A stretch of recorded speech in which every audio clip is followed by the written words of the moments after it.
Potholes and Penguins with Barry and Trimby. It's another Sunday evening. Here we are, talking shit about shit. But they love it. And that sure was shit. Will we go after them? Will we go out swinging? No. We take the gloves off. No, are you on the swing? Who have you been talking to? Your dad. You watched the game with your dad, didn't you? Yeah, it was very entertaining. I think we should someone needs to do a goggle box with dads and stick them on in front of matches. Yes, dads are brilliant. Dads are great. Although they're frustrating at the time. I find my dad frustrating to watch a game with. Although more so recently, I started agreeing with him more, which concerns me. Yes. The most entertaining moment watching a game with my dad was watching the Lions in New Zealand, and Jerome Kano put a headshot on someone, and it was just whenever that was starting to become a real talking point. And we were with one of my mates, and he's a real wind up, and he knew he had the edge on my dad. He knew he could get a rise out of my dad, and there was some sort of debate over a concussion is caused by whenever your brain moves within your head, so it doesn't necessarily have to be a head collision. It could be like whiplash. There was some sort of conversation about this, and then my mate just probed a couple of times, and he goes, I don't know what you're talking about, Morris. A couple of these here, and then he said, is it caused by a head collision? And then my dad just snapped and just said, well, your brain's in your head. Where's your head? Up your arse. And he just looked at me and winked. He's like, got him. Yeah, my dad yesterday actually he was getting very excited for the Welsh or the France-England match, and at the end he just wanted blood. He didn't want to. I don't think he really cared who won, because I assumed he was going for France for the whole thing. Especially when at the end I think France had a kick through and he started cheering. He started calling Teddy Tama Timmy. He stood up. Timmy, go on, Timmy. Go on. Who the fuck is Timmy?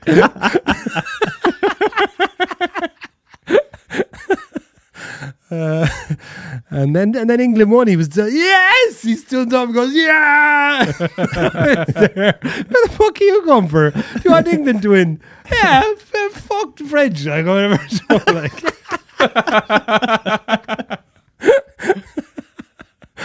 Oh, it was great. So I was lucky enough to watch the whole of yesterday with him and today as well. But he was calling for heads today after 2 minutes. Like, gone. He wants them gone. Everyone, they're all gone. A good few. We'll get to them later. A good few of them, and again, I was on board. He made some good points. Do you know what he said? He called out Brian O'Driscoll, which I loved. What's he got to do with this? I know that was exactly my Zach Draco. Now he's not I'm even to employed. He goes, where the Don't fuck? care, sack him anyway. He goes, where the fuck is Brian O'Driscoll? And I was there. What? What do you mean Brian O'Driscoll? I was there. He's finally lost it. He's watching. Draco's watching the game at home like the rest of us. But he had a good point, and this I was straight on board with him. Then he said, well, we got Paul O'Connell in 3 weeks ago to change the line out. He's after fucking changing the line out. Why can't we get Brian O'Driscoll in to teach these fellas how to be backs? And he has a point. And then so I was there, what about Trimby? And then he goes, what about fucking you? And I was there, me and Trimby should be coaching the Irish team. Imagine. We got there in 30 seconds. It was me and you, and I was there. La la la la la. My head stopped watching the match for a few minutes. I was there. Imagine us going in. Right, boys. You and us. Yeah. You and us, like in for a summer tour, and your dad gives us like one game's grace, and then he's calling for our heads. These boys are idiots. They're clowns, these two. In the notion. Yeah, he wants Brian O'Driscoll to do the same thing that Paul O'Connell has, because Paulie's obviously changed the line out, and he's just gone in and hey presto, that's all you need is. And it was the same point we were making with Darren Cave on our weekly pothole there a few weeks ago, where the guy has played 200 odd times for Ulster, So much experience. Likewise, Andrew Trimble, the most capped Ulster player ever. And then poof, like Kaiser Soze, gone, never to be seen around Ulster again. And all that knowledge is just flushed down the toilet into, well, it's right here with us now, but it's we're not really to a podcast that we just put all of that knowledge aside and get you to write silly little bits every week about the stupidest shit you can come up with, as opposed to actually utilising all that wonderful knowledge you have. And same with Brian O'Driscoll, he goes on off the ball and he gives us his tuppence every once in a while, and it's like same old. But there's the best Irish rugby player of all time, one of the most experienced rugby players probably the most experienced we've ever had as a player and a leader, and we don't have him. You could stick him in there for 3 weeks, and he just leave him have his impact, teach the youth how to be backs. I couldn't have put it any better than Mick put it himself. Teach them how to be backs, because at the moment they've got Mike Catt, who doesn't seem to be kind of getting them to play as backs. You're picking your words carefully. Yes. I doubt that's the way Mick Senior said it. And then why can only be win-win, right? Granted, Drico could do a fine job, but it's not always the case that good players make good coaches. And I can think of plenty of examples. Drico isn't one of them, so I'm not. Do you think it'd make it worse? Do you think it would actually make it worse? No, it definitely wouldn't make it worse. Definitely would not make it worse. Do you think it'd be too political to get him involved? People will complain about anything. It'll look like jobs for the boys. It totally will, and that's what the main question was around when Paulie got appointed. It was, this is jobs for the boys. Well, he's no better boy. But there's no better boy. Sure, he's the best boy. He's a very capable boy. And surely Drico could do. He'd have enough knowledge in there now, because he makes good points. I mean, because everyone's going. Because there was someone else. My brother was there today, and he was there. Raj, give Raj the job. Why don't Raj be? And my dad was like, he has a fucking job. And he's right. He's coaching in France. You can't take him out of France and stick him in the Irish team. It's big. But you could literally get Brian O'Driscoll to come in for 3 or 4 weeks and just go, man, if you got anything, any bit of nuggets you can give us here, it might help us to get on to the next level. That's the assumption that Drico would want that job. I know, but that's why I'm only giving him 3 or 4 weeks. I'm just going, come on, man. Do a summer camp. They all get Brian O'Driscoll t-shirts at the end. Brian O'Driscoll Irish Rugby Summer Camp. And if part of my cat are like, brilliant, we get rid of the kids for a couple of weeks in the summer. No, please send them out to Blackrock there for the summer for 2 weeks, and they go for a colours day on a Friday. They bring in any wacky clothes and stuff. A lot to be said for it, man. So there's loads to get into in that game. There's loads of heads to go after, and plenty of good stuff. Look, they won. It should have, if there ever should have been a drawn game, that should have been a drawn game. My God, no one deserved to win that. But I think Ireland were better. Yeah. They were, weren't they? And I'm torn. I'm torn between better Ireland. It's ugly, and they find a way to win ugly. I'm torn between Ireland or almost, it's like what Leinster are doing. Leinster at times in the last kind of 6 or 8 weeks, they haven't played that well, but they always just win. They just know how to win. And Ireland, I think that was a good example of that. I'm torn between giving them credit for just getting the job done and winning ugly, and Scotland just doing what they've done for 20 years. Everybody goes, ooh, the potential of an actually decent Scotland side. No, it's going to be more of the same. Shite. They were terrible. It was such a Scotland versus Ireland game, wasn't it? It was such a typical Scotland. And Johnny Beattie, our wiki let me dip my pothole finger last in week. there. Yes, very Scotland versus Ireland. Perfect. Yeah. What were you saying, Johnny Beatty? Oh, Johnny Beatty did last week. Like he said that. I think he's almost embarrassed or like just so, oh, please stop, Scottish people, stop talking them up. We haven't done anything to be proud of yet. And he was like, listen, we can start talking ourselves up whenever we get 2 or 3 wins on the bounce, and that's what Scotland can never do. No, and that's why we're also they have looked every bit the part. The 100% the first game, and actually the first half of the second game when they had 15 men, they've looked brilliant. And it just shows how frail they are. One cancelled game against France, and then they just look like they're back to the old Scotland we know so well. Fortunately for Ireland, because I don't think Ireland were that great today. No, yeah, they didn't let them play. I'll give them that. And to be fair, a lot of the pundits afterwards, Martin Johnson on BBC he was loving it. He loves performance. He'd rather win ugly than win pretty. That fella, he's a purist. He thought we played like, too much. Please stop entertaining people. If you're not familiar with rugby, then you don't deserve to get entertained. Martin Johnson just wants physical, like smashing each other up, set piece oriented. He's like, please let it rain. At least be windy, and we'll get to see some proper an arm wrestle. Yeah. Do you have to admire when you do? When I did switch over to BBC. I was like, okay. I've got to watch it with that lens on from every once in a while. Anyway, give us your silly little bit there, and then we'll get down to brass tacks, because, as I said, there's loads of rugby to get through. Jesus, there was so much. I'm sick of rugby at times. Fucking hell, there's so much of it. Jesus. Go on. So again, I wrote this morning before the Ireland game, so it's a little bit out of date.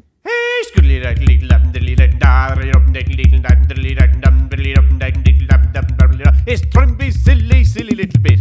I watched Coming to America, the sequel, last week. One review I read summarized the film as less sexist but more racist. One step forward, one step back. Speaking of footwork, the movie's probably as pointless as Dragons defenders whenever Jacob Stockdale collects the ball in the backfield. Given any space whatsoever, they all appear to freeze like diseased rhinoceros pizzle.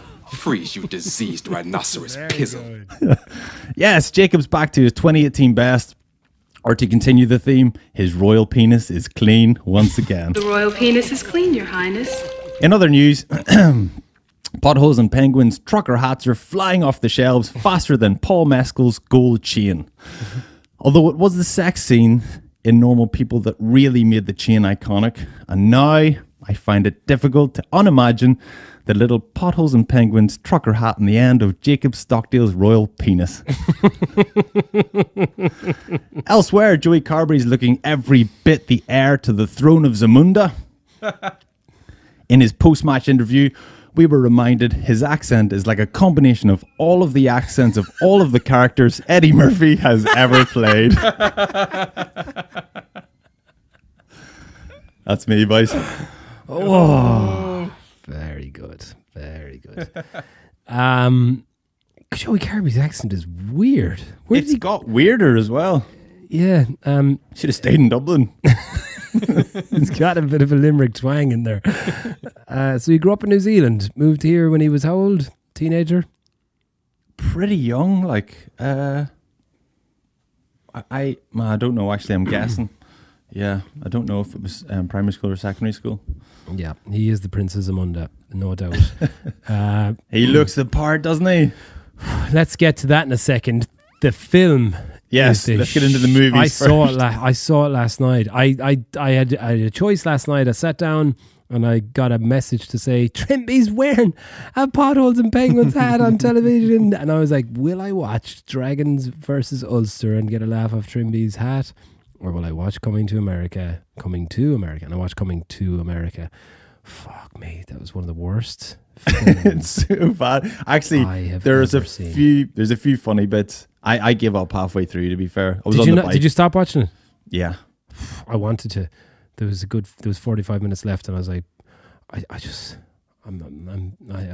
so instead Orla was like, will we just sit through? I was like, go on. So I just went on and Googled reviews, and I wanted to just see how many other people thought it was as shit as I did. And Although there were a few funny bits. I enjoyed the barbershop guys. yeah, I always enjoyed good. that. Yeah.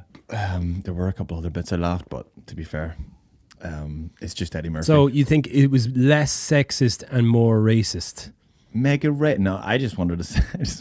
That say it, mega yeah. racial. That's that. I think that's the crux of one review I read anyway.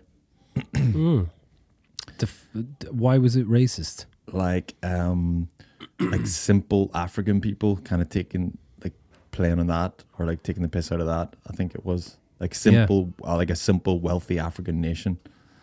I think that's, and then the racial stereotypes of like working class Black Americans. And then the other criticism was the fact that to try and manufacture him having a bastard heir, they had to say that he got sexually abused, which doesn't work well nowadays. Yes, he was sexually abused. Fuck, I didn't even think of that. Isn't that mad? I just thought that was normal, but it's not. No, it's far from normal. Yeah. Well, it should be far from normal. Anyway, Yeah, let's get back to it. So, what else? Jacob's royal penis. His royal penis. Yes. Did you see his his assist? Yeah, He's sensational. ridiculous. So I watched the little bits of it back this morning. Dragons look so much better when they're playing in the Principality. Oh, it's just a better. I don't think any game should Did you ever have to- be played at Rodney Parade. Did you have to go there? Yeah. At least you didn't have to go to Rodney Parade, I suppose. Yes, I know. Is that far away from Rodney Parade? It's in Cardiff. Oh, so is that far away from Rodney Parade? What is it like? I don't know, 45 minutes an hour, something like that. Okay. Are they going to try and play all their home games there? I don't know. I think Rodney Parade is torn up, so the football team were playing there. So apparently they were complaining that this is the worst pitch they've ever played on, the worst pitch, the worst stadium, the worst changing rooms. It's just a tough place to go. But yeah, the Millennium Stadium was great. It just made it more of an occasion. Like, not that they're dead rubbers. The games are pointless. But yeah, it was nice to make it a little bit better. Yeah. It's a good little trip away. Just go over and do a stay over. Yeah. Wow. And it's so weird for me, and it's so weird for all of us here, that Anna and the kids left me to the airport yesterday morning, and all the kids started crying, crying their eyes out. Because you were going for a night. Yeah. Anna said, like, Jack the whole way home was just bawling his eyes out Wow. because I haven't been away in so long, and we all like each other. Do you? But they like me.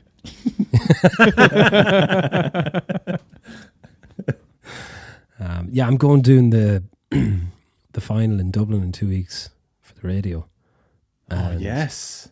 just going for the day, and I'm going to come back. What a day out. Yeah, I cannot. It's not going to be in it. I'll just get to the stadium and stuff, but at least I'll be away from my house. It's going to be second string teams. Well, not for Munster. They it'll only really be probably CJ and Peter and Tadhg Byrne, Earlsey maybe. I think they'll get away with probably playing Earlsey, maybe even one of CJ and Tadhg. But Yeah. Peter O'Mahony will be back, Conor Murray will be back, and then so Munster should be fairly full strength. But Yeah, but even Leinster won't, obviously. even if they're allowed, like, so they're going at last game of the Six Nations, final, then round of 16 in Europe, then quarterfinal, like four weeks in a row. Mm-hmm. So I was It's a thinking big he'd play for Munster. I can only talk for Munster now because they're obviously Leinster are going to be without a lot of them. I think Munster could get away with playing one of Tadhg or CJ in the final, and one on the bench maybe, and then vice versa the second week. And then who knows with Earlsey. But yeah, I can't wait to get out of the house for that. And then the lockdown should be lifted. Then we should be through. The worst of it, we're getting there. We're getting there, lads.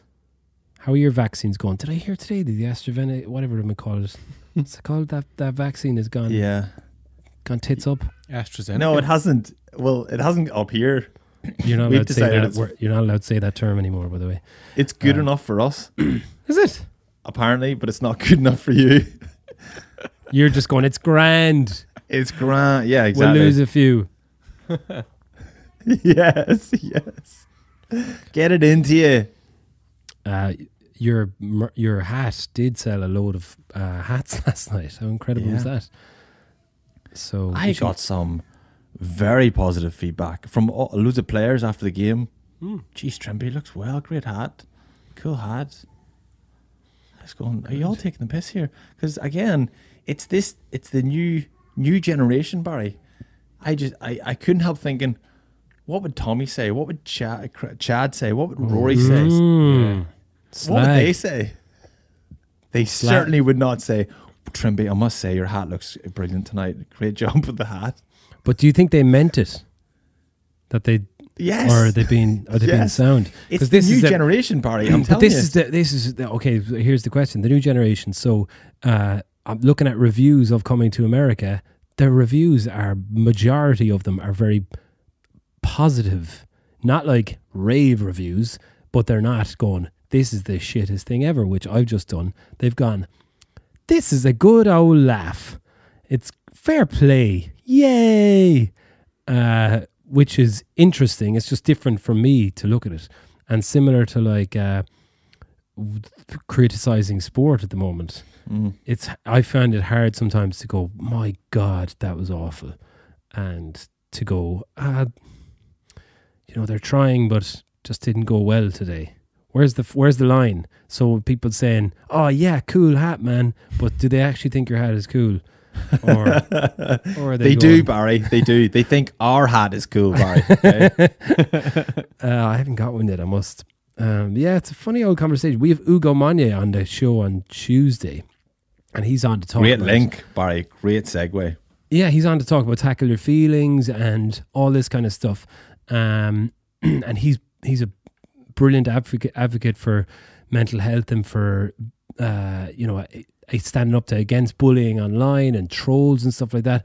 So I think it's an interesting conversation as well to have between, in rugby specifically, when slagging becomes bullying, or where is the line, or where, do you know where that line when I remember Mike Ross said this to me recently, we did something and Mike was like, you only knew you're standing in a or when you were loved in a dressing room, or when you were liked when people were slagging you. Absolutely. That's the point I was just going to make. It's a what if good you're, sign. What if you're not old enough or mature enough to realize that that's a good thing? And you, like Mike Ross, I remember hearing that he was bullied when he was younger. So maybe, where's the line there? Was he being bullied, or were people? No, but there's slagging? a difference between being bullied and getting slagged. And I know, but it's such weird ground, isn't it? yeah, and who decides? No, The zeitgeist. yeah. The zeitgeist. The person who's decides. slagging decides, or the person who's receiving it, I suppose, decides how it's interpreted. No, you're right. You're right. I prefer the kindness. So sometimes, whenever you that kind of rugby culture, that rugby mentality, kind of slagging each other, and if someone is more interested in the reaction they're going to get from the other people around, Dave Shanahan calls this cronies. Oh yeah, playing up to your cronies, he calls it. And he's like, you're different to me one-on-one than you are in a group. And I was like, that's a great principle, because if you're just looking for reaction out of them, then you don't give a crap about the person you're slagging. Whereas if you're actually like slagging to generate a bit more rapport in the relationship, and you actually value that relationship, then you're going to be the same one-on-one than you will be in a group. And that's a nice wee tester. That is. I wouldn't be a good slagger. Shanahan's hilarious. Like anybody slags him in a group, he's like, crony. Yeah, I wouldn't be a good slagger. No. We wouldn't in the band. We never got into a slagging culture in the band, actually. We're tame on each other. We maybe did a little bit at the start, but it backed off very quickly. We obviously have a laugh, but it's never, it's not the same as the rugby slagging. Yeah, There's no. a lot of cronyism in the rugby slagging, for sure. I do think that has improved loads. And our day, we still would have been living in that a little bit more of a kind of a macho environment and more of a crony environment. I think that's changed a lot.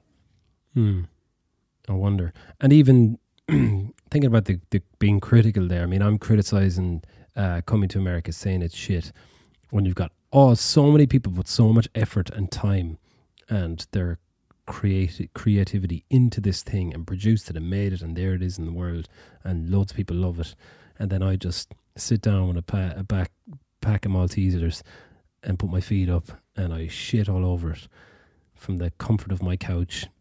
That's all right though. You kind of have to. People who probably value your opinion don't need to watch the movie then. Yeah. Maybe that's why if I That's would, what a critic if would I'd do, have asked you, you'd be like, man, do not watch that. Because I actually asked a few people and they were like, do you know what, it is good. And then I'm like, I'm never asking them again, ever, anything. And I hope they weren't saying, like, the same as some people might have been saying about our hat, going, no, it is good. I hope that if, that they would just be straight up and say, nah, man, hat is shit. Even though it clearly isn't. The hat I is would lovely. prefer someone, if they thought it was shit, I would still prefer that they would just lie and just tell me they like it. So if I meet Eddie Murphy, when I meet Eddie Murphy, Hey Eddie, because loved Coming to America too. Gas. Look at Loved this here with your like fingers crossed behind your back. Like a I could child. just say, I could lie a little bit. I could say I love the lads in the barbershop, because I do love those lads. Yeah. He plays all of them. He plays the Jewish guy as well. Yeah. And that was the best part of the first film as well, to be fair. I read one review that said, don't worry, the first one isn't as good as you think it is. And I've only recently watched it. I'd say in the last 18 months I've watched the first one, and I did still enjoy it. But I wonder, is that a nostalgic thing? I just love it for the nostalgia. It's very Dermy, you've difficult never to seen be the first one, objective with movies that you watch. see, Dermy's never seen it, so I think Dermy should go watch the first one and see, as your generation, younger than us, and kind of would you look at that and go, appreciate the art in it and appreciate Eddie Murphy at his best. And Karate Kid, Dermy, did you ever watch Karate Kid? no. He's writing, he's taking notes here. Watch Karate Kid. Yep. What? To do.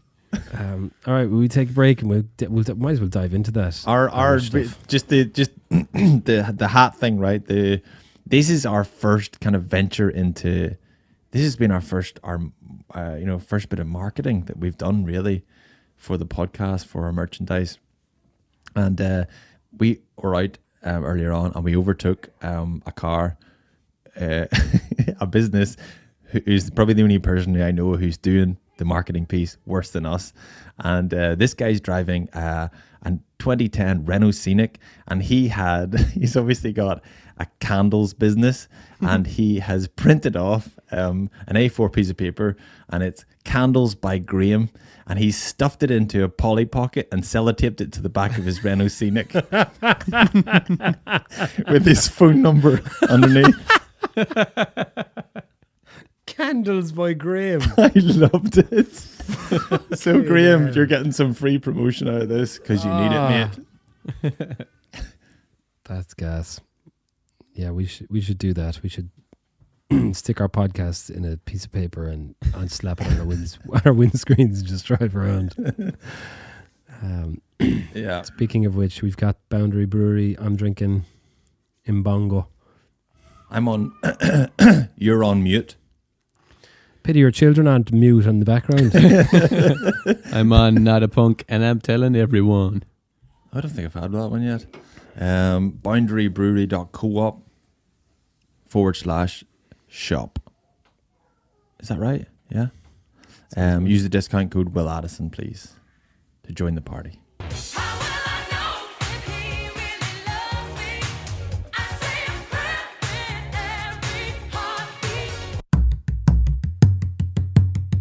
Potholes and Penguins, Six Nation shows brought to you by Camille Thai Restaurants. I love a chicken massa, man. Small ones, massive ones. Good mood Thai food when you're dressed or in the nude. 6 nations on your couch, chili chicken in your mouth for takeaway deliveries. Camille delicious Thai cuisine. Alright, Ireland versus Scotland finished 27-24. Unbelievable kick from Johnny Sexton in the end, to be fair. I know he said he kind of scuffed it a little bit, but balls of steel. Kahunas, serious kahunas, as you said yourself. And it was, just stepping up to the mark. Again, Johnny Sexton can only do.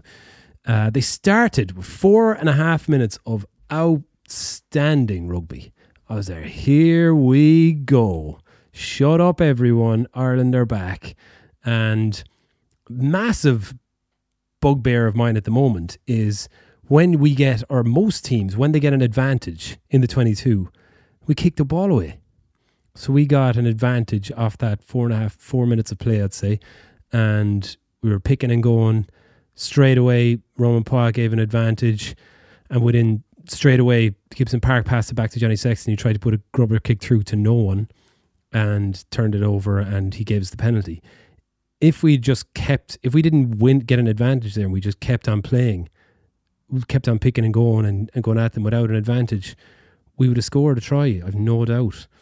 And why do we do that? The reason why teams don't kick when they don't have advantage is because it's too risky, because it's a 50-50 effectively, whereas you think you're more likely to score with less risk. You hold on to the ball for longer, you'll stretch the defence if you just keep carrying. So it does make sense if you've got advantage. But if you've got advantage and you create an opportunity to put up a 50-50, you don't go straight away. That's what I see most teams doing. It's like advantage, it's like a trigger. Okay, now we pass to the 10 and he kicks. And it happened a second time as well in the game. And Scotland did it as well. When did this? And Munster did it in against the match I was at last week, and they did it the other night against Scarlets as well. So that was annoying, but to be fair, an incredible start to the game. Got everyone involved, quick ball, good tempo, 3-0 up, although it could have been 7, and then I think they got the try off about 7 or 8 minutes from the crossfield kick, which was decent enough play to get them into that position. Bit of wobbly kick from Sexton, great work from Earls, and I think Shane Jennings pointed out in afterwards commentary where Hinshaw had worked unbelievably hard to get to both kicks in that phase of play. He was pretty class today. Henshaw's important, isn't he? He's so good. So Gary Ringrose, and going back to, don't want to be too harsh. Thought that was probably his least effective, worst game for Ireland that he's ever had. I thought he looked like he was carrying a bit of a knock. I thought he just didn't look as sharp as normal. And he made some uncharacteristic kind of errors, and he didn't just look as dynamic or as kind of slippy as normal. I don't know if he's carrying something, but he just didn't quite look himself. Okay, well, let's say he is himself, and just too much. I thought he looked like he had more friction than normal. Yeah, I thought he was rudderless. He was a bit all over the place. He's a bit sandpapery, not as slinky.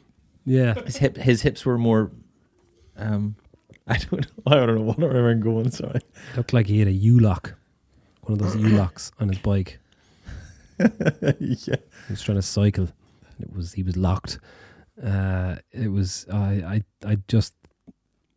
didn't think he played well, and I think next weekend I'd like to see there be a little bit more. The coach is a bit more ruthless at this point after 4 games with selection, and who doesn't play well just needs to have their card marked, pulled out, made some mistakes. I wouldn't drop him. I would love to see. I actually would. I would see lads being held accountable. You have to make some changes, and guys they can't get away with playing very, very poor. And I thought he did. I thought James Lowe was poor again. I think James Lowe needs to earn that place again to get back into the side. I'd bring Bundy Aki back in. I thought he was exceptional against Munster for Connacht last week. He could bring a lot of energy, a little bit more leadership to that side, which I know all the leaders, as Raj said, stepped up to the plate today. Tadhg Furlong, Johnny Sexton, Keith Furlong, Earls. you were so right. You were so right about Tadhg. I know. I've been talking quite a bit about. Footwork. Oh, it's ridiculous about how good Porter's been, and Porter has been brilliant. But you're right. Tadhg's got some sort of. He's got X factor and something you don't see any other tight has. So Steps, man. Just getting back, sorry to. So you bring Bundy in at 12. Bring Bundy in. The Push only Robbie. issue is You there. could push Robbie to 13. I know, but don't upset Robbie. Robbie's playing out of his skin at the minute. He's the kind of player, though, that you could put him in any position on the field. Maybe not fullback. Put him in any position on the field, and he'd do a job for you. He's so capable, man. Ringrose, I think it's too soon. Like he has not been off. He's been playing well, and he's just had one bad game. And I think he'll just as easily come back and play well straight away. I don't know. It's not like you take some guy out and you're. It can't be that the lads are you're saying they're not good enough to play for Ireland. You're cutting them. It has to be next week against England. Physicality will be huge. We've played with this team against them before. We've played with that centre partnership we've gotten. I know Aki actually played a few times against them as well over the last few years, but physicality will be key against those that midfield. The two French centres, I thought, bar one moment at the end of the game yesterday, I thought they were way more physical and dominated that centre partnership of England.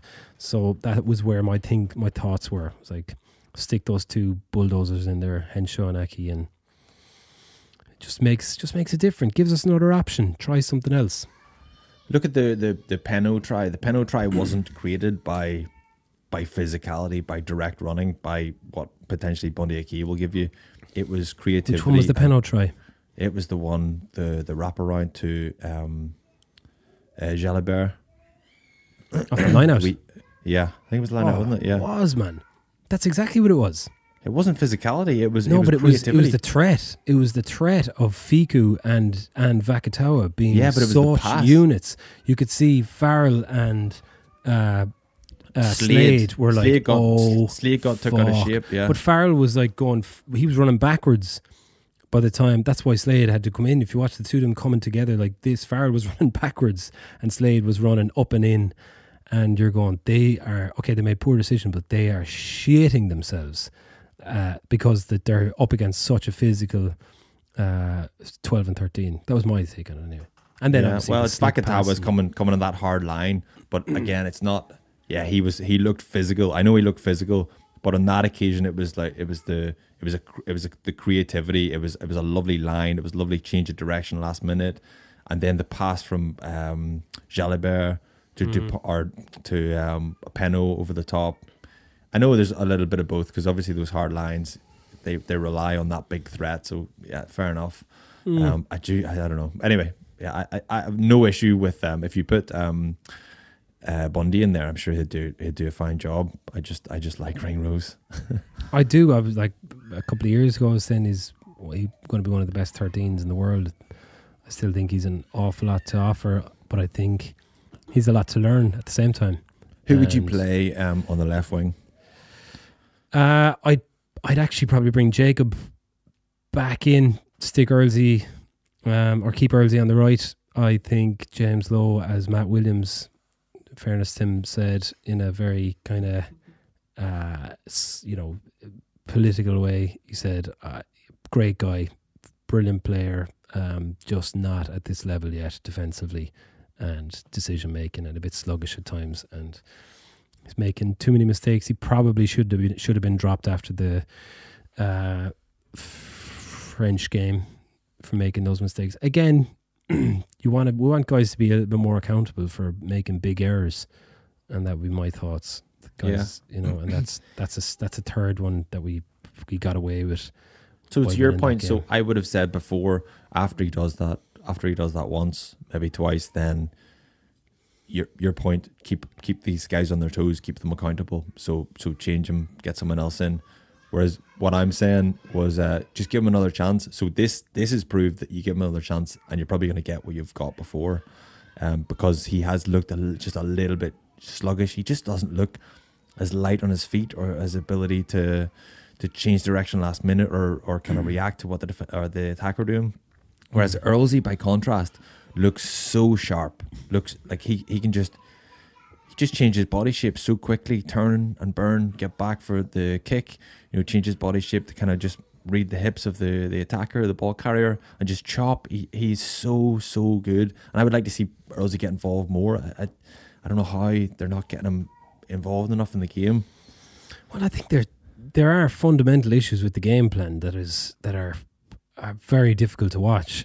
The kicking off turnovers, I know we talked about it, and they're actually getting a decent return off their box kicks, which is quite annoying because they're just booting it up in the air when they have turnovers, which had so many turnovers today from line out, so many opportunities to to spread the ball. And England will charge that down. Jimson Gibson Park looked exposed 3 or 4 times. I think a couple of them took deflections. Yeah, they did, and I just think there was a moment in the towards the end of the first half where didn't Earlsey win a penalty off the kickoff, and we got a penalty outside our 22, and we received a kickoff. Earlsey won a penalty. Johnny Sexton went to kick to touch, and he kicked it only about 10 metres. And then we won the line out, and Gibson Park put a box kick up, and it went about 5 metres. So from winning a penalty outside our 22, and within a minute, we had put up a box kick that landed on our 10-metre line, and Scotland caught it. They were pushed into touch, but then they won the line out, and they won a penalty. And you're just kind of going, Jesus Christ, like who is designing this game plan? There was another moment when they had a midfield scrum and they went left. Remember when Lowe got pushed into touch off a midfield scrum? When they went down left, when they've done this quite a bit over the last while, where they go left off midfield scrums where it doesn't look like it's on, and you're kind of going, who's making those calls? Who's are they just leaving the players make those decisions themselves at that moment? Or do you know, when in my day, you'd go into a game with midfield scrums, we've got 2 options here. This is what we're doing. 90% of the time you're going right, because they've no scrum half and there's heaps of space there. Yeah, I'd say Johnny would be calling that, or they would, as you say. I think they would all be planned. I don't think they would just be deciding what to do. No way, off midfield scrums. Yeah, I don't know. Yeah, so I find those fundamental parts of the game plan are not right. And if that's attack coach Mike Catt who's making these calls, then they're lucky they won that game today. I think if they hadn't won that game, if they'd lost it, even if they'd drawn it and they'd gone into the English match and lost that, do you think they'd be as a coaching ticket be under pressure? Potentially, but as in like we're talking about, they're not going to get. I don't think they're going to get sacked. I don't think we're in, and I don't think they deserve to get sacked either. But even if that was, I don't think it's even an option, because they haven't got the RFU can't afford it. But anyway, we need to get carried away with that. But what ifs? I don't think they're lucky winning today. I think they're a side that grinds out wins. And there's been plenty of occasions where they haven't played well against Scotland over the last 20 years, and they always get the job done. So I don't think that's luck. I think you need a side that can win ugly, and I think Ireland have that ability. And it's a shame that they have to go there more often of late to win ugly rather than putting on a spectacle. Because if Ireland play the way we all want them to play, then they'll hammer Scotland. Again, yeah, Scotland, it's frustrating when you see those 4 minutes of play, the first 4 minutes, and you don't see it for the rest of the game. Like, why is that? Yeah, no, the game just became a bit turgid, didn't it? It just became a bit of an arm wrestle. Martin Johnson just loving it. Will Connors was incredible, I thought. Yeah, he gets around. He had a good second half, big second half. So good, good. And so good, and not like one-dimensionally good. Everybody always said, "Oh, that guy's really good at chop tackles." Like No, he's it's good. good. It's so much. No, Yeah. No, he was a nuisance today, and he matched Watson. I thought Watson was a nuisance for them, but he matched them. Watson was class, wasn't Yeah. What about Ty Byrne getting man of the match after only playing 60 minutes? he? Yeah, Pretty he's ridiculous. Ryan Baird, Jesus, fair play, big impact to make that block down in the last minute, and Hendy then to be on his toes to win the penalty. That was a Hendy was huge good, moment. very good. I thought Yeah. the line-out's brilliant. The scrum not so much, but as you say, the impact that O'Connell's had in the line-out is just night and day. Yeah. A lot of positives. And as Sexton said, there's just frustrating moments that I think... He said, he said it's just the same old stuff from us. Just that's you know, where I felt like conceding. maybe he's saying they need to be accountable, you know? You Yeah. can't... That's got to be so frustrating for those guys that are playing so well. As Raj said in the afterwards, like there's guys that are playing world class every week, and then there's just, you know, mistakes been made consistently elsewhere. Yeah, I think I don't know if Johnny was referring to the missed tackle from James Lowe, but in terms of conceding soft tries, like that's what it was. Just switching off and just getting your hips wrong and just reading things wrong and just being inaccurate in defence. It's become quite common.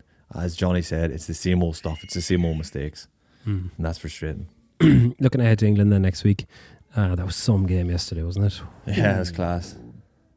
My golly. Fair play. It's OJ, massive in the end. He was like a wrestler that was getting a baiting and was just being real quiet and being sluggish. And then, do you remember He was in a slipper hold. WWD wrestling, and then you'd slap him and then he wouldn't respond. Then You'd slap lift him his again. hand and it would drop. Yeah. Then And you'd then lift he'd- it a second time, drop. Yes. Third time, it would like get to here, and he would start like shaking his hand. I'm You'd be like, back. "Oh, he's He'd start back." doing it. He put one knee and one foot up and then come up. You're like, oh shit! OJ's back after 75 minutes because He's been sleeping for 75 minutes. just like way off the gain line. Like just I didn't do anything. I didn't touch anything. But yeah, huge moments. But some of the French plays were phenomenal. Like that first try, Dupont's try. Fuck me. The skill level to control it. From Timmy Thomas. Lovely nudge. Timmy, I'd say. Timmy. So yeah, that was good. I thought Wales. I enjoyed Wales yesterday. They played some fabulous rugby. Some of the better, one of the better performances, if not the best, against Italy. What was your tagline for Italy again? It's Granted, it's Italy. Was it? Granted, it's Italy. Granted, Italy. It's we a should waste. get that on our What a merch. wasted conversation. Let's not even mention Wales against Italy. But can What we a get it on our pointless- merch? There was a reason I brought it up. Huh? I think we should do merch. Genuinely, I think we should do T-shirts. Granted, it's Italy. Granted, it's Italy. Yeah, 100%. It's such a pointless fixture. Yeah. Wales looked, but even when they scored their first try, they just go, well, that's that then. Yeah. And everything we saw last or 2 weeks ago against Italy from Ireland, what's the point? Yeah. Then you play a proper test match against Scotland, and then it's a different game altogether. Pointless. Well, what did Rog say about Wales? The Welsh clubs, the players don't give a shit about them, or something like that. He obviously didn't say that on television, but he said they don't really care about the clubs, so they put everything into the international team. Is that interesting? Yeah. Is that It used to be Club Wales, though. Do you remember they used to say like it's like a club mentality with Wales, and then it used to be back in the day. It's still now. Obviously, Welsh teams are out of Europe. They've got nothing to play for come Six Nations, so Six Nations is everything to them, and that kind of desperation brings them together, and that's Club Wales, and that's Gatlin kind of driving that. Wow, it's funny, isn't it? Dynamic. because Scarlets versus Munster the other night, it was one of the worst performances I've seen from a club side. You can throw this around from time to time, but I genuinely feel if you put an AIL, a good like Cork on out against Munster on Friday night, they would have made a better attempt at beating Munster.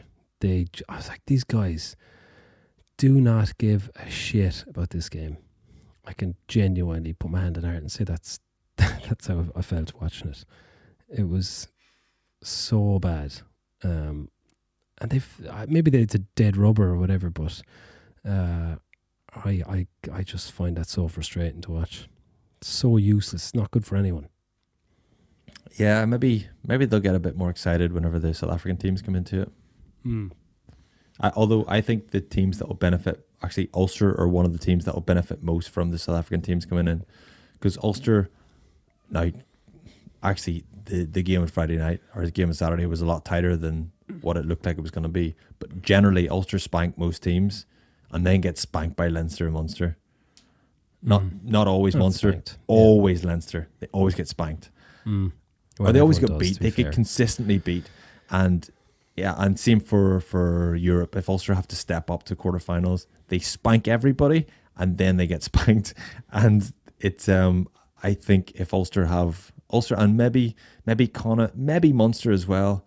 All Irish provinces, to be fair, because Leinster, that was the reason why they got beat by Saracens in the quarterfinal, because they weren't used to that that level of competition, and the South African teams will bring that. So I think all Irish provinces actually will benefit from that.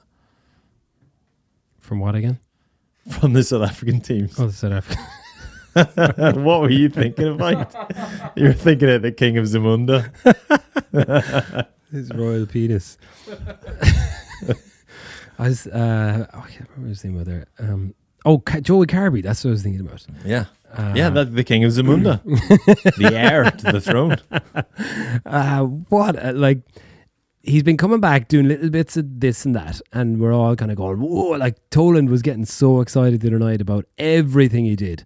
And I was like, easy up, Toland. So come on, you don't draw all this attention on him. He's only doing the little bits. But then he goes and does something that no out half in the country can do. That's the one. Hands off one of his own players and make him yeah, I loved that. Power up off your own player. Yeah. But just understanding a space with the little hippie thing, and then the hippie thing. That's the same thing Tadhg Furlong did, to be fair. Yeah, Tadhg might be able to do it, but there's very few other out halves or players that can do that. And he got to the last when he gave the pass. He just went ding ding ding off both feet last second, and then all three players just go, fuck, it was magic. So that's good signs, isn't it? It is. I'm always reluctant to buy into hype, because you always think, and you did this as well, actually, you said this, you went back, is this founded? Is this fair enough? All the chat about Joey. And then you were like, you went back and watched some games. You're like, yeah, no, he is brilliant. Just his highlight reel. That's all you need to watch. Everybody's highlight reel is brilliant, though. But it's to be different. Fair, yeah, it's different class. No, it is, and it's great. It's very exciting. As we've discovered today, or not discovered, as we've been reminded today, Johnny's in the box seat because he wins big moments, and but he's not going to be around forever, and it's great to have someone of his quality. It's going to be class for Ireland at some stage, sooner or later. Two of them playing side by side. If Joey gets in the field, if they play literally 10 or 12, or even if one of them plays half the game, the other plays the other, or one of them comes on for 20 minutes. They're such different players, but so capable and such a threat in different ways that. Fuck, it's going to be brilliant. Very exciting. What else? Who's Billy Burns then? If Johnny is the dying king in Zamunda, and Carberry is the heir, he's the bastard son, is he? Is he the soul king guy from the first one? Who's the Daryl? Wasn't that his name in the first one? The big soul. Oh yeah, it's the guy with the mullet. Daryl, the girlfriend, his girlfriend's ex or whatever. Yeah. His wife, with the mustache. Why wasn't he in this one? Yeah, he should have been in it. Sexton is James Earls Jones. Yeah. He's Yes. terminally ill, but he's still performing. I enjoyed the he's fact going to that die they, in a couple of years' time. I enjoyed the fact that they had his funeral while he was still alive, and he was in the coffin. That was the funniest part of the film. That was like when Rory Jeez, Best. I missed that. I must have turned off at that stage. That was the start. They Oh yes, they had his funeral, a big celebration, and he was in the coffin, but he was like alive. He was like, yeah. It was like when Rory Best was retiring. It was like they went on for ages. It was like they were having this constant funeral for him before the World Cup. Anyway, we digress. Doesn't Joe Malloy look like Edward Scissorhands?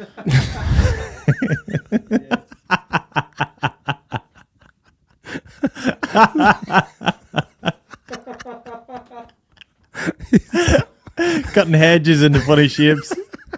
What are you doing there, Joe? It's a poodle. He's so emotionless. Just has this little curl come down. He's pale. He's just like He's got scars from his scissors.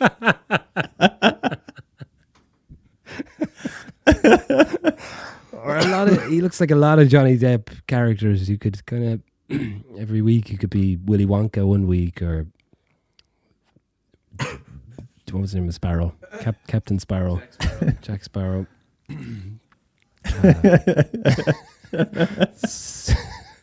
Matty McKnight, or someone do a little bit of, maybe our artwork this week could be Penguin Scissorhands. Stick Joe Malloy in there. Making a load of penguin hedges. I don't get to see that. It's so annoying because I'd love to watch. I love the dynamic. So, it was Rog, Matty Williams, and Shane Jennings. Shane Jennings, yeah. That's a great combination. Great, and Joe, I love Joe Malloy. I think he's brilliant. Yeah, don't get me wrong. Love Joe. Yeah, he's class. Absolute pro. And I love all three of them. Probably for three different reasons. Yeah. Yeah, I probably gave Matty Williams a hard time over the last few weeks, but yeah. Sorry. But he's brilliant. Like, he mixes it up. He stirs things up. Does Shaggy never get a go there? He was at the game. He was... We didn't hear much from him. He was on the field. I only maybe heard from him once, or I was kind of switching back and forth between BBC because I wanted to hear Martin Johnston's input and a few bits and pieces. And my dad had the controls, and that takes 45 seconds longer to change. Dad, you're holding the remote back to it's back to front, Dad. What are you changing your own channel? All right, we'll take a quick break. We'll come back with Energia's 4 power provinces of Ireland and a few other little bits and pieces going on. Bottles and Penguins is an independent production, and what I mean by that is, it may sound like we don't know what we're talking about. You might even think Barry's hardly even played professional rugby and Dermy likes hurling. We want you to think that. It takes a lot of preparation to sound this unprepared. we work very, very hard at what we do, and we want to make this show the best podcast in the world. For just a $5 a month, you can help us do that. Go to patreon.com/potholes and penguins and you can help me make these two fools look and sound even better than I already am making them look. Okay, welcome back to part 3, the 4 power provinces of Ireland, brought to you by Energia, the proud sponsors of the All-Ireland League and Ireland's greenest energy suppliers. This week, we're going all the way to University College Cork, UCC Rugby Club, and we are joined by the eternal student, a man who's been in college in UCC since 1997. It's Mr. Cian Barry. How are we doing? Good, how are you, lads? Maybe not 1997. How old are you now? 25. That's old enough. This is your 3rd degree, or do you keep failing? Yeah. Another repeat of it, yeah. The reason we have you on today is because Alex Kendellen, one of your players, was capped for Munster the other day. So we said that's a good time to shine a light on a very, very prolific side in producing Munster players, international players, Lions even. You have the likes of Donal Lennon, Peter Stringer, Jerry Flannery, Ronan O'Gara. Dunners probably didn't go to college, did he? No. Mick O'Driscoll, John Kelly, Dennis Leamy. Leamy went to college, fucking hell. He did, yeah. Frankie Sheehan, Donegal Ryan, Mike Ross, loads of Tom Kiernan, Jesus, Brian Spillane, and Thomas Ahern and Jack O'Sullivan, two other players who were on the pitch the other night from Munster. Yeah. So you had 3 UCC players in the field the other night. Proud day for the club. Yeah, huge, yeah. It was obviously a good day for Alex and his family, like, but the club, it's good to see other guys coming through, like, because the last few years we've had, the likes of Jasser now and Hadness. But, like, those kind of guys, you kind of expect them to make it, because I was only talking to one of the lads the other day about Jasser and Hadnett, because, like, I remember they came on the scene in UCC, and they were, like, 18 or 19. And, like, they just went out on Saturdays and just ruined middle-aged men's week, fellas with mortgages and kids, like, and they were just getting made a fool of by these 2 young fellas. But Alex is kind of on the same line as them, like, so it's good to see it happening more regularly. I love the way mortgages comes into this. They're like, it's slowing them down. Yeah, like fellas who just need a break from the week, mortgage. And then Jack was like, I'm never going to have a mortgage. You fucked up the country for all of us. Exactly, yeah. Middle-aged fools. So Alex is what? Is he 18, 19? I'd say he's 18, yeah. 18. Yeah, we heard about him, I'd say, when he was in 5th year. Bowser was coaching him in school and said he was very similar to Jasser, like, which was... So he was earmarked early on to go professional, like, so it's good to see him do it so quickly out of school as well. I think he's getting a good bit of exposure. So if we can get him into the UCC jersey next season, it would be pretty handy for us. Yeah, you haven't obviously got to see him play this year. No, we had 3 games and then the whole thing was called to a halt. Yeah, Jesus. Makes me nervous about young fellas whenever they get talked up from when they're a little bit too young. Yeah, because it's tough. It's tough on them. Then they got kind of a big kind of level of expectation. What sort of fella is he?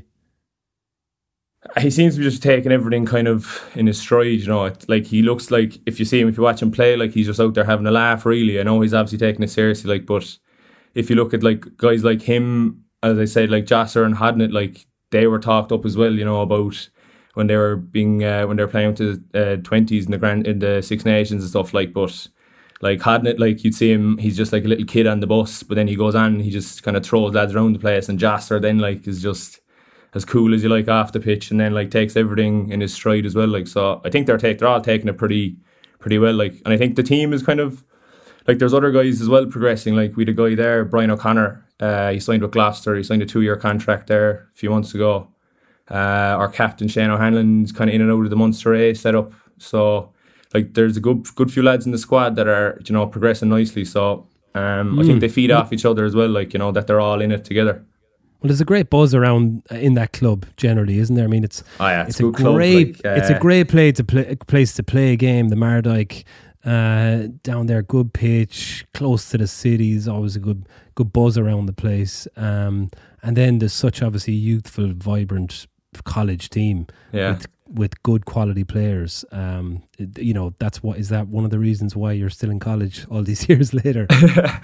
Yeah, I think I came from Caen to college, like, so I kind of missed my first 2 years studying, playing rugby in UCC, but, like, it's like, college rugby is literally the best thing ever, like, because, like, obviously the standards are high, during the week, or training hard and whatever, but, like, they encourage you to socialise with each other on the weekends, like, so, like, the bus trips home from the north, or, from Dublin, like, just a bus load of cans, like, and if you beat someone on the road, like, just the piss-ups are incredible, like, and even, like, the weeks off, some people are like, oh, we'll take the weekend off, but, like, you end up inside the Silly Goose then for, like, 14 hours and drink the place dry, like. Where's the Silly Goose? Silly Goose, yeah, the pub. Great name for a pub. It's the best spot ever, you should call in. It's good. You Silly Goose, where is it? It's it's kind of down across from the courthouse. It's Mick O'Driscoll's brother. Ah, yes. Jono, yeah. Yeah. Jono, yeah. We've done a few rag weeks down in UCC. You've probably been at a few of them, have you? We've done gigs. They gone back to your time. Yeah, you did, yeah. I remember you were doing something about, you did it in Limerick where you went to a house party. and I offered my college house for you to come and play at a house party, but he didn't even reply to the message, I don't think. Ian, are you a gone too Hermitage big Green at that pothole? stage. I'm a Hermitage Green pothole, I have to admit that, yeah. Big time, unfortunately, you know. I've met you many a time, and Many times, yeah. Why would you reply to him, Barry? Why did you not reply?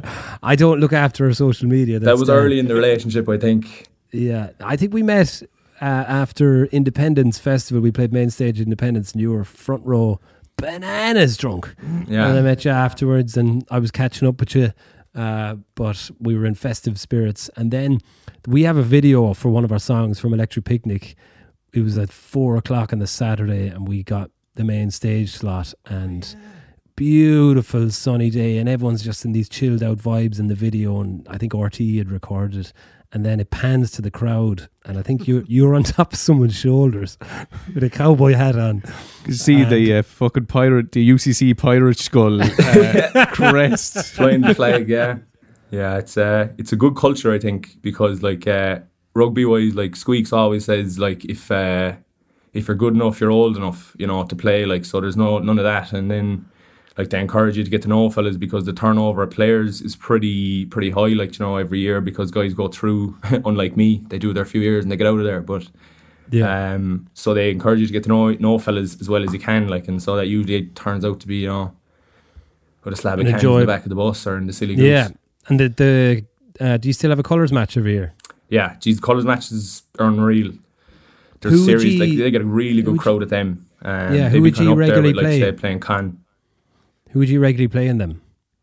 It's not really like decided. It's a different. Like my first year, it was Banbridge at home was our colours game, and then the next year I think it was Trinity, and that was unreal. We played Trinity in the Mardyke for our colours, and it was 28-14. Wow. The final score. It was unbelievable. It was very similar to like, the kind of atmosphere you get in the late stages of like a school's cup game, where it's just overly dramatic, kind of, the crowd's too into it, but it was really good. Like those nights then, like if you win your colours, like those turn into the best nights ever. Like they're some crack. Savage. Would you reckon we'd pull off a rag week if we went down to UCC? You owe me that one at least. We'll do a show from your house. Yeah. I'll organise it. I'll even, you'll be fed and found and watered anyway. If you That's all they ever. This is all we get offered. Like, when you come and play at our house, we'll water you. We'll be fed and found. We're trying to pay our mortgages here. Yeah, exactly. Yeah, we'll get you a few mortgages. Yeah. I remember the last rag week I did was in UCC, and my mother rang me at it was 4:00 on a Monday, and we'd played at 2:30. And I was to come home and have dinner in my parents' house. And she rang me, she was there, will you bring milk? And I was like, I don't think I'm going to make it. She was like, what? I was there. I had a bag of cans and I was on my way to a house party at 4:00. She was like, are you at Rag Week? You're 30 years of age. It's 4:00 on a Monday. Will you come home? I was there, fuck. And you still wouldn't call to see me? Too hard to leave. I think that was long before your time, unfortunately for me. Look, Cian, that's unreal. Thanks for joining us, man. Not a bother, lads. Sign us up for Rag Week, and if not, we'll see you front and centre at the Hermitage Green gig. I'll send you the location. You're all invited.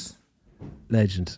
All our love to everyone in UCC, and take care. Sound, man. Cheers, lads. Thanks for having me. Night.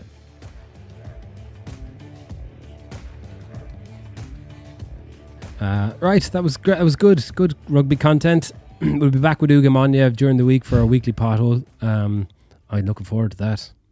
A bit of crack now. Dive into everything. We've got 15 minutes. Have we? We had 20 minutes maybe, but yeah, not that long. Oh, well, so it'll be just the three lads shooting the shit then for the rest of it. Yeah. Good. There's a new South Park episode out. It's a double episode. Oh, great. Looks phenomenal. I just needed them to surmise the last few months for me and put it all into. When did it come out? A double episode. Brilliant. Like, is that brave? Is that like Melancholy and the Infinite Sadness? Is that like Smashing Pumpkins' Career Suicide? But it actually works out well. They do it so well because there's a lot to get through in the last 6 months. They haven't released an episode since probably maybe 7 or 8 months. So I think it's based on the vaccinations and based on Capitol Hill and based on all the wacky stuff that's been going on. Go away and watch that so before next. I think so. It could give us a good idea of how just incredibly ridiculous the world is, and give us a good view of the whole thing, good perspective. Great. Through the eyes of absurdity, which is It's what's too out normal there to us the now. best. We're too in it, aren't we? We need well, they are too, to be fair. Yeah, They're in they it as still- well.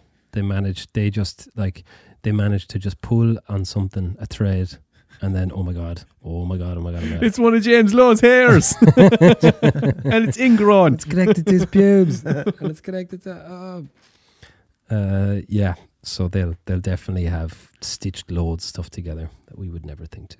It's kind of like a silly little bit. I reckon that's how they just have it. There's a documentary called 7 Days to Air. It's a South Park episode about how they create an episode in a week, and it just sits down. They just sit down and they start with one little spark, like you said, and then they tie all these pieces together, and all of a sudden they have this incredible 7 days to make an episode in. Yep. Animation. They did this documentary on the back of, like, they won the Grammys, or not the Grammys, what the some sort of the BAFTAs, or no, what's the TV awards? Emmys. They won the Emmy on the Sunday night, and they had to be in work on the Monday morning to have an episode out by the following Monday, and it just starts. And then. did they do everything themselves? Do they write Everything. it and animate it and everything? Everything, voices. They have a team for there's a team, animation, yeah. But they all do it in the writers do all the same. There's a good few writers, like there's 6 or 7 writers. They'd be in a boardroom just shooting the shit, and but the 2 boys do the majority of the voices. They just have like the episode they did was on the 7 Days to Air was the Centipede one, Centipede one. Did you ever see Human Centipede? Yeah. So No, I've seen the episode of South Park. Oh yeah, and there's a scene in it where the Asian guy is connected to Cartman's. His ass is connected to Cartman's mouth, and Cartman's ass is connected to Stan's mouth, and he eats General Tso's chicken, I think, and they shit into each other's mouths, and he does all the voices for them at the one time when he's doing it. It's incredible. Wow. And they just change the pitch and the voices. It's going to be a busy day busy couple of days for me. I don't know when I'm going to get to edit all this stuff and watch all those things. Well, you watch that by Wednesday or Yeah. Tuesday, and watch the other stuff for next weekend. Great. And we just need your quick perspective synopsis. So we have Edward Penguin Hens. Name the episode. Does that work? Yeah. That's it, is it? That's us, boys. Full House boys. Great stuff. All right, we'll see you during the week. Have a wonderful week, ladies and gentlemen. We're almost there. Party on. Party on. Party on.